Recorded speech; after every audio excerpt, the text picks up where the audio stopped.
자꾸 문제가 나와요. 발전에 대해서 일단 전혀 문제가 없다. 이 세 가지로 계속 비교시키는 게 오늘의 각오부터 얘기하고 들어갈게요. 후회하지 않을 정도로 열심히 토론해 보겠습니다. 평소에 좋아하는 형인데 그 토론에 같이 하게 돼서 영광이고.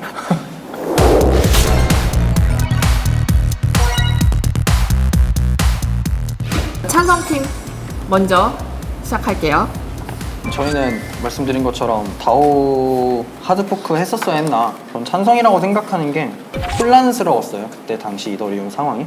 그 혼란을 그대로 가지고 갔을 때 또 그 결과로 어떤 것들이 올지를 상황을 파악을 하지 못하는 그런 상황이었단 말이에요. 그때 당시에 독단적으로 행동을 한 게 아닌 커뮤니티가 다 같이 찬성을 해서 하고 싶은 사람들은 카드포크를 해서 나왔고, 그렇지 않은 사람들은 머물렀기 때문에 이게 뭐 잘못됐다라고도 생각하지 않고 그 사람들이 해야 된다라고 생각을 했다면 한 게 맞는 거고, 그 결과론적으로 지금 되게 잘 결론이 나지 않았나라는 생각을 합니다. 저는 그 데우스 엑스 마키나라는 얘기를 하고 싶은데요. 뭔지 아세요? 몰라요. 우리가 이야기를 할 때 과거에 이 사건과 상관없는 사람이 제3자가 나타나가지고 이거 해결해버리는 거죠. 그런 거 데우스 엑스 마키나라고 얘기를 해요. 주인공들이 잘 열심히 잘 싸우고 있었는데 갑자기 외계에서 외계인이 나와가지고 이걸 해버린 거예요, 이 문제를. 취약점은 더다오에 있었어요. 그리고 그 이 당사자들은 더다의 투자자들 중에서 이더리움 파운데이션 멤버들이 몇몇 있었던 거예요. 이더리움의 생존이 불확실했을 수도 있어요. 다음에 또 그런 문제가 발생했을 때 우리는 왜 해결 안 해주냐, 그런 이제 빌미를 제공했다는 점에서 조금 문제가 있다고 생각합니다.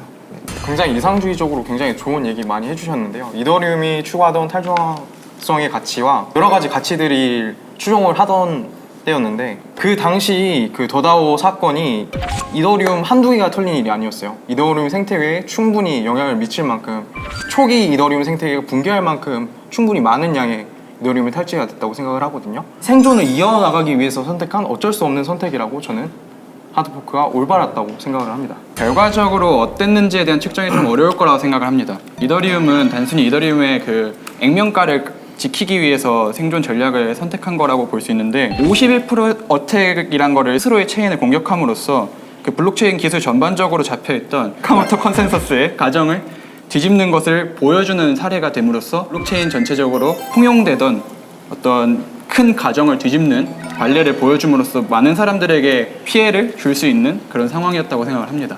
맞는 얘기인 것 같아요. 근데 51% 공격에서 공격이라는 단어가 주는 어감이 좋지는 않아요.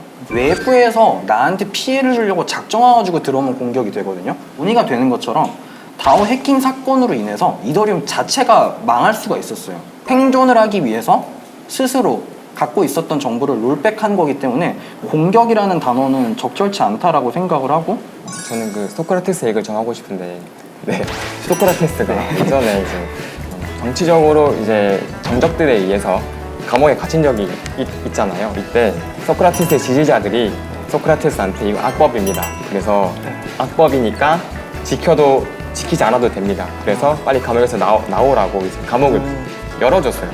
근데 소크라테스는 나오지 않았죠. 왜냐? 악법도 법이니까.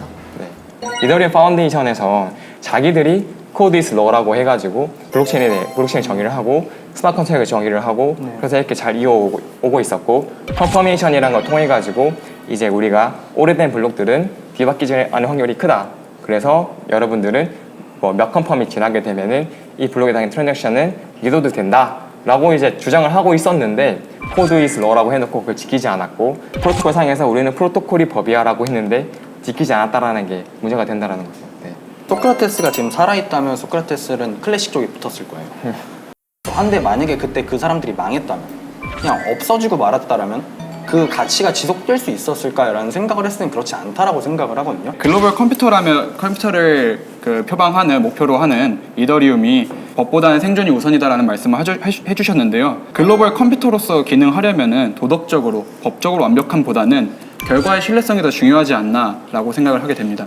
문제는 저는 이더리움 파운데이션이 완전하게 여기서 자유로울 수 없다고 생각하는 게, 본인들이 돈을 넣었거든요, 여기다가.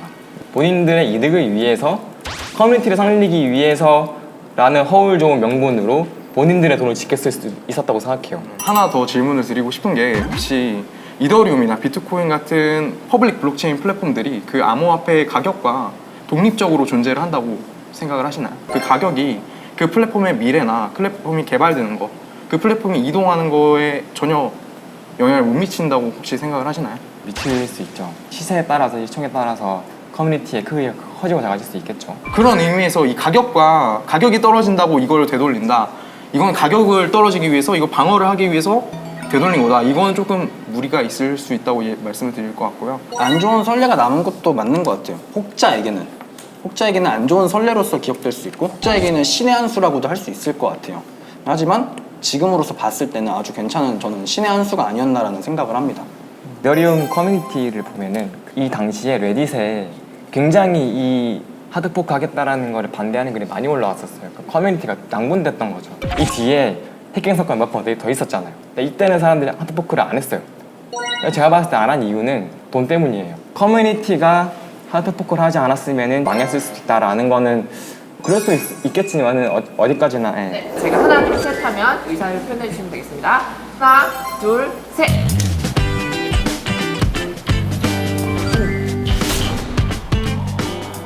나는 찬성에 동의한다. 아, 네, 한 분입니다. 반대 의견을 말씀하신 서울대 김재은 박찬민 팀이 승리로 결판났습니다.